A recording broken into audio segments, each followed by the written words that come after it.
when our senses goes head to head. Today, we're about to find out how our nervous system deals with two extreme conditions at once. We're going to take one hand in one cold water and other in hot water at the same time. But here's the catch. Your brain will totally get confused with the mixed signal. What does that mean to our nervous system? Will we feel both hot and cold at once? Or will our brain take one side? Let's find out.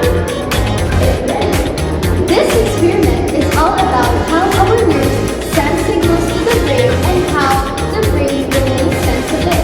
Now, let's see what will happen if both of our senses collide. Can your mind handle the sensory overload, or will it get totally tricked? Let's dive in and find out. Get ready for a mind-bending experience that will leave your nerves in place.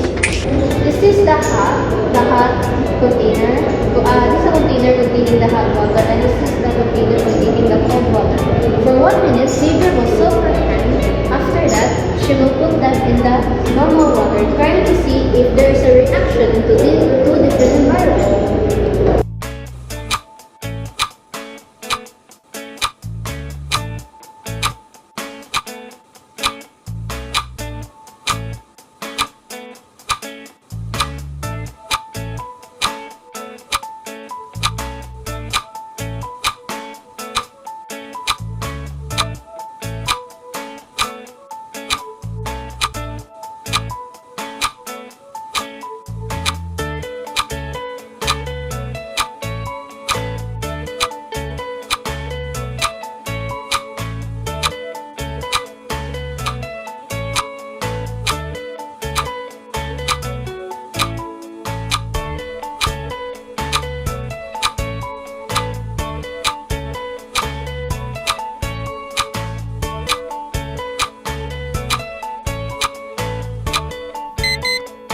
And there you have it, our 1 minute is up. Now Xavier, will you please put your hand in that little container?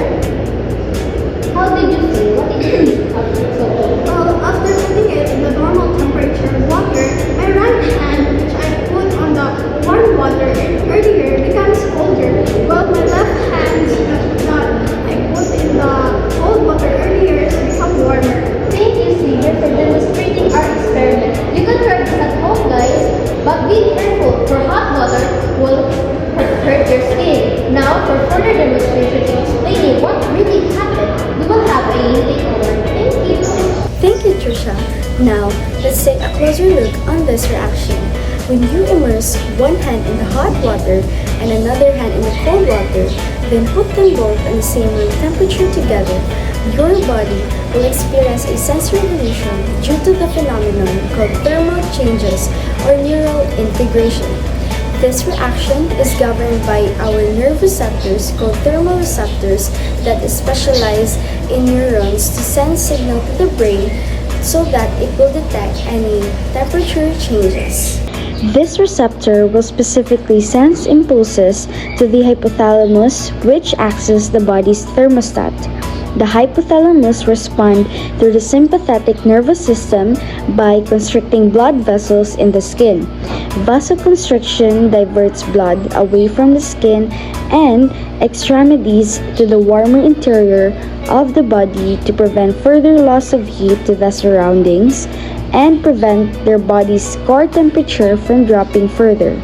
The room temperature is cooler than the hot water and warmer than the cold water.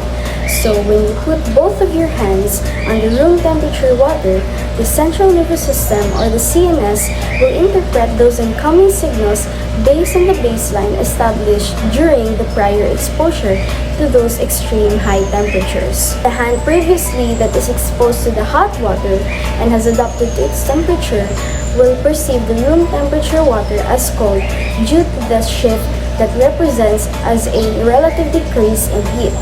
Same goes to the hand that is exposed to the high cold temperature.